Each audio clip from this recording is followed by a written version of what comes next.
Friends, next term we will learn about subrogation.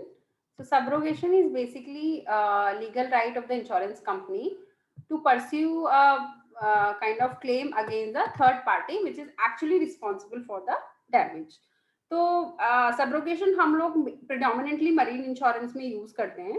Marine insurance में होता क्या है कि there is a third party which is involve for called kind of transporter. So होता क्या है कि if my client has given the goods to transporter to transport from point A to point B, and the transporter is taken the full responsibility of the goods, and while kind of transit the goods gets damaged, so insurance company will settle the claim to the client. After settling the claim, insurance company will take a subrogation bond from the client.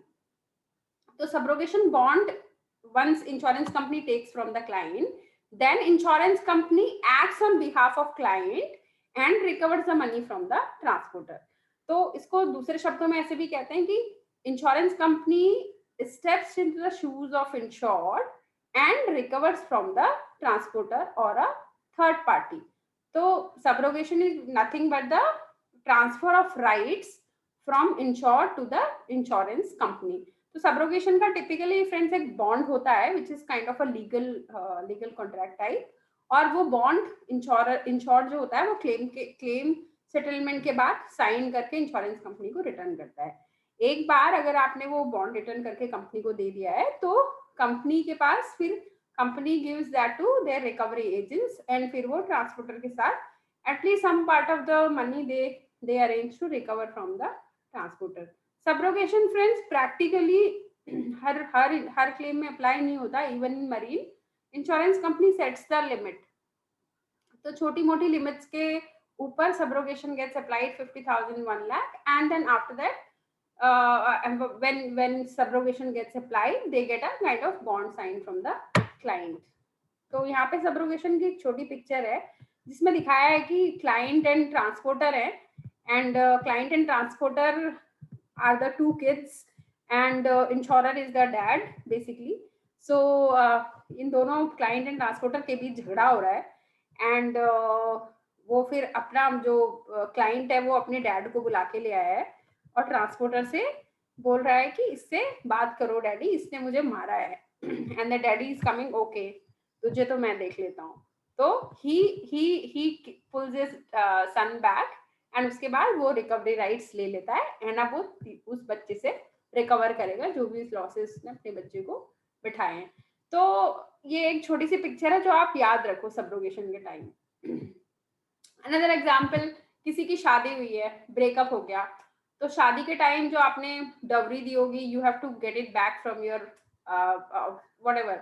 I mean अगर for example you have to get it back from the person who is your in law. So उस समय the person who actually is getting breakup, it's not nice for him right to get everything back. तो अपने mom और dad को आगे भेज देगा कि आप अब सब्रोगेशन राइट ले लो भैया और जो जो हमारा सामान है उसे वापस ले आओ. तो फिर यहाँ से सब्रोगेशन राइट ट्रांसफर हो जाएगा. वहां वाला बंदा जो बैठा है जिसका सामान जा रहा है, जिसका जो ब्रेकअप में इन्वॉल्व था, वो इंडेमनीफाई करेगा. अब वो हर चीज तो नहीं जाने देगा. अब वो भी तुम बोलेगा तुम्हारा ब्रेकअप हो रहा है तो तुम प्रॉफिट तो नहीं बनाओगे, तो उतना ही सामान ले जाओ जितना तुम लेके आए थे. You can not make proud profit out of this transaction. तो ऐसे छोटे छोटे इवेंट्स हैं जो हम कनेक्ट कर सकते हैं जिससे हमें समझने में आसानी होगी ये सब चीजें. ओके फ्रेंड्स, तो जो के पास आगे बढ़ते हैं. कॉन्ट्रीब्यूशन. तो कॉन्ट्रीब्यूशन इज बेसिकली जहाँ पे डबल इंश्योरेंस होता है. जैसे फॉर एग्जाम्पल मैंने अपनी हेल्थ का डबल इंश्योरेंस लिया है. मैंने 4 लाख एक कंपनी से ले लिया, 4 लाख दूसरी कंपनी से ले लिया है.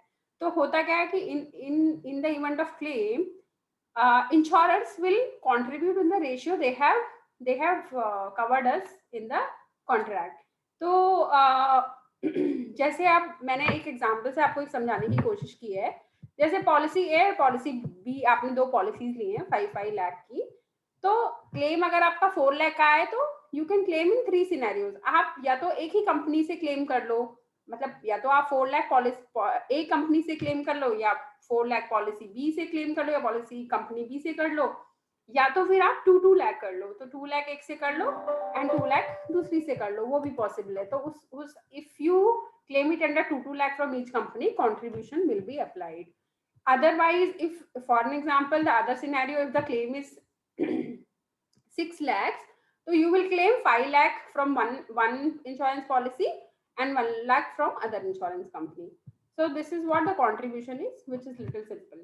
Then another one is loss minimization.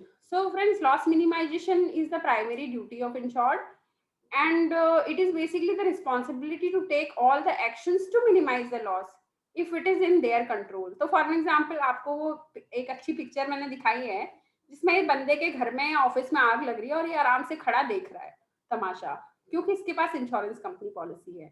तो हमें इतना कंफर्टेबल होने की कोई जरूरत नहीं है being an insured, because what insured is expected is to take all the actions which to kind of which are minimizing the loss, or which are at least here his intention should be minimize the loss, है ना.